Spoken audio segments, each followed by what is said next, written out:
Bharatiya Janata party के राष्ट्रीय अध्यक्ष जगत प्रकाश नड्डा ने भाजपा को जानिए अभियान के प्रथम चरण में पार्टी के केंद्रीय कार्यालय में यूरोपियन यूनियन सहित 13 देशों के राजनयिकों के साथ संवाद किया और उन्हें भाजपा के इतिहास के साथ साथ पार्टी संगठन के विशेषताओं के बारे में विस्तार से अवगत कराया।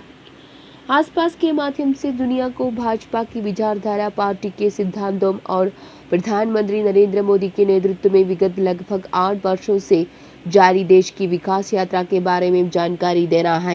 पार्टी के देश विभाग के प्रभारी डॉक्टर विजय चौथाई वाले कार्यक्रम में विदेशी राजनयिकों का स्वागत किया।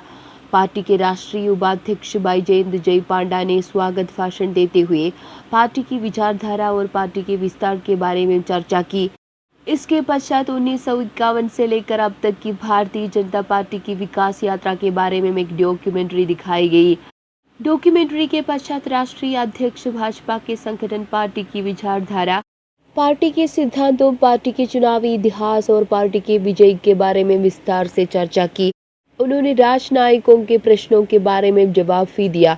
भाजपा को जानने में हेड ऑफ मिशन को इतनी अधिक दिलचस्पी थी कि वे लगभग 3 घंटे तक भाजपा मुख्यालय में बैठे रहे, जिसमें प्रश्नोत्तर सेशन लगभग 1.5 घंटे का रहा।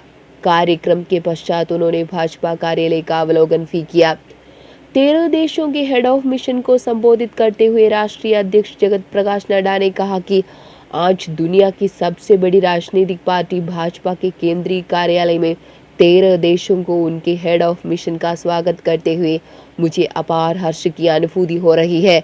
उन्होंने कहा कि शून्य से शिखर की भाजपा की यात्रा कई पड़ाव से होकर गुजरी है। आज भाजपा की स्थापना के 42 वर्ष पूरे हो रहे हैं, लेकिन भाजपा की विकास यात्रा 1951 से ही भारतीय जनसंघ के रूप में शुरू हो गई थी। तब से सिद्धांत और विचारधारा से समझौता किए बगैर हमारी प्रतिबद्धता रही है कि हम संस्कृति, राष्ट्रवाद, एकात्मक मानवतावाद और अंत्योदय के आधार पर एक नए भारतवर्ष का निर्माण करेंगे। हमारे अब तक की सभी कार्यक्रम, आंदोलन, हमारी सरकार की नीतियां और योजनाएं इसी दिशाओं में लक्ष्य की प्राप्ति के लिए रहे हैं। News desk, news India Hindi.